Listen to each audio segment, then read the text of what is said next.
Welcome to another episode of Facts and Opinion with Dr. Led. This time I'm talking about media segregation, and the negative impact of the media on the people. We have to understand that whatever we put out there is what we will receive. Now, several media houses, print media, radio, television, they all are good sources, informational sources, but can also be destructive. Let me explain. In recent times, we have seen where dancehall reggae music as we knew it is not what it is now. And everyone blames the younger people. They blame scamming. They blame the gun culture. They blame everything except the sources that are supposed to be feeding the music to the people, which is the media. How many great music do you see get produced on a daily basis, but they get shoved under the rug? They never make it to the mainstream media. But yet, we bash the music, and the honest truth is, our music is on a decline. Dancehall reggae music is no longer the happy music of the world. Are we still producing happy music? Yes, we are. Do we actually promote the happy music? No, we do not. What we promote the nonsense. And then we expect the nonsense to propel us. Now, in this case, do we blame the artist? Do we blame the audience? Do we blame the competitors? My opinion, we blame the media. The media is responsible for what is being presented to the masses. Now, regulated media, mainstream media, traditional media, like the radio, the TV, the newspaper that we are used to, is not now as dominant as it was with social media, YouTube, etc., Evo, all these good stuff. However, they still play their role. Now, if you, as the CEO of a media house, realizes that the negative aspect of the music is being spread through the non-traditional media, what should you do in your media house? Wouldn't you say beef up the positive output? I would say that. I don't see that happening. But yet, we watch our music deteriorate and blame it on everything except the people who actually have some form of control. No matter how well you see an artist sing and produce an inspirational song, a happy song, an uplifting song, you don't see them on the main stages doing the big interviews and making the front pages of the newspapers. No. But as soon as something controversial and negative hits the air, it's out there. And everyone gravitates to it and feed it to the public. And then the public accepts what they're fed. And then guess what? The negative grows. Perfect example. In recent times, Usain Bolt got fleeced out of 12 million US dollars. That's a lot. In the midst of all of this, the investigation going on, there was a headline saying, L.A. Lewis fleeced of billions. Why are we entertaining the elements that have no substantial offering to what we do? While we should be focusing on how to recuperate or recover the funds lost by Usain Bolt and the dozens of other investors, we are pointing attention to L.A. Lewis. Now tell me, if that's not media stupidity, how do you expect a nation to change if everything that is placed out there in the air is nothing that is geared towards upliftment, positive influence, or growth? But yet we expect change. Let me tell you what's happening now. The media houses in Jamaica, everything in Jamaica is on a tier. Just like you have classism, you have the media houses on a tier. Check the newspaper. I won't name the newspapers, but you know the newspapers that the average Jamaican is going to read, because those newspapers are in a specific type of neighborhood and communities. Those newspapers are year thick. The newspapers with the substantial information are year thick.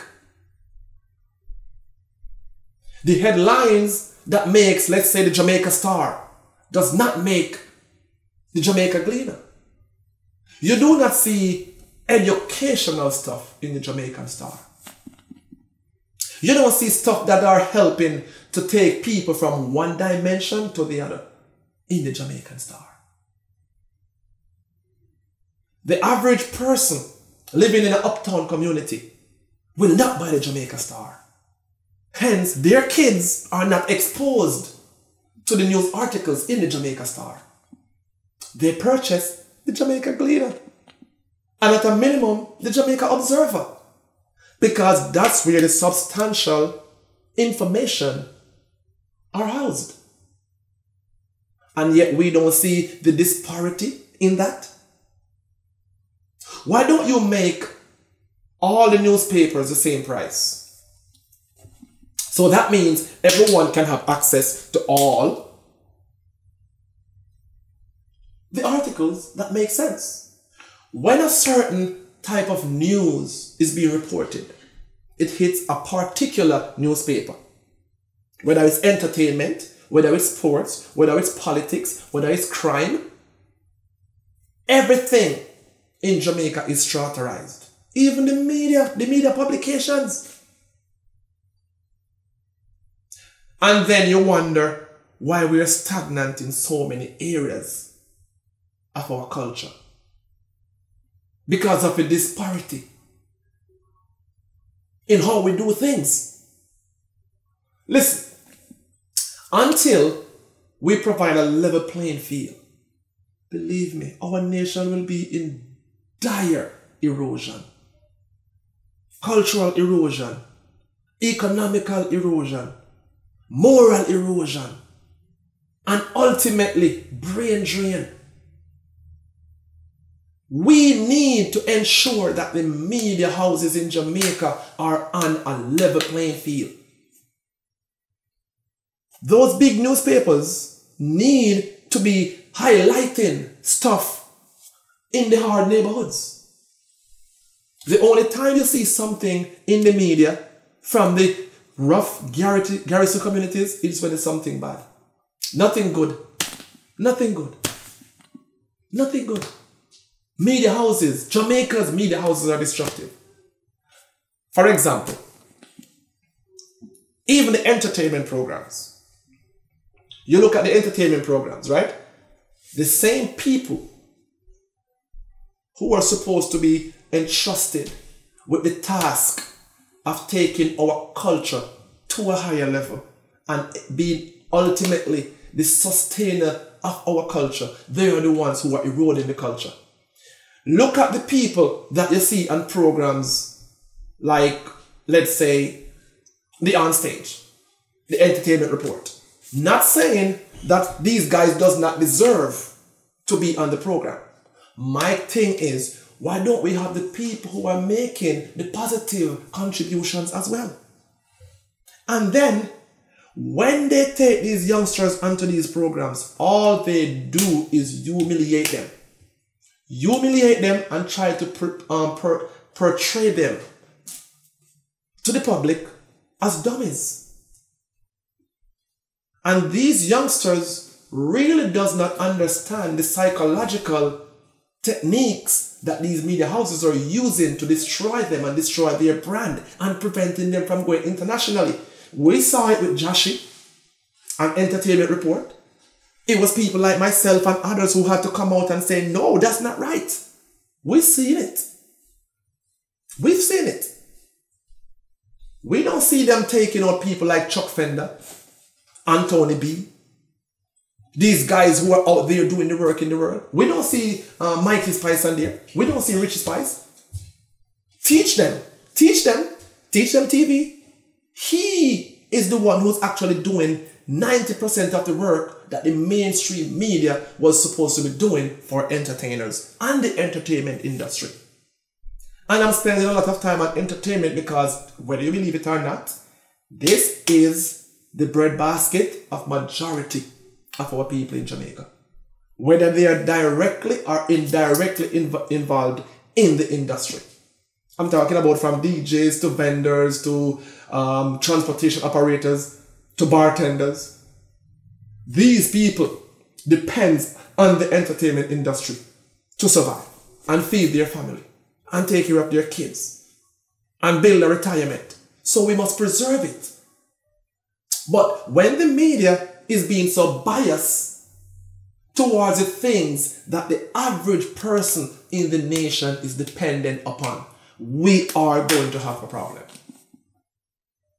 We will have a problem. Now, with that being said, I wait and watch and anticipate your opinions in the comment section. What do you think are the good and bad points in regard to mainstream media in Jamaica? Newspapers, television, and radio.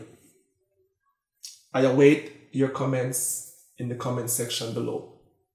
Alright? Thank you for joining us. If you haven't yet subscribed, go ahead, hit the subscribe button. Don't forget to like and share. Spread the word. Tell your friends, tell your relative, tell your co-worker. We appreciate you. Much love and respect.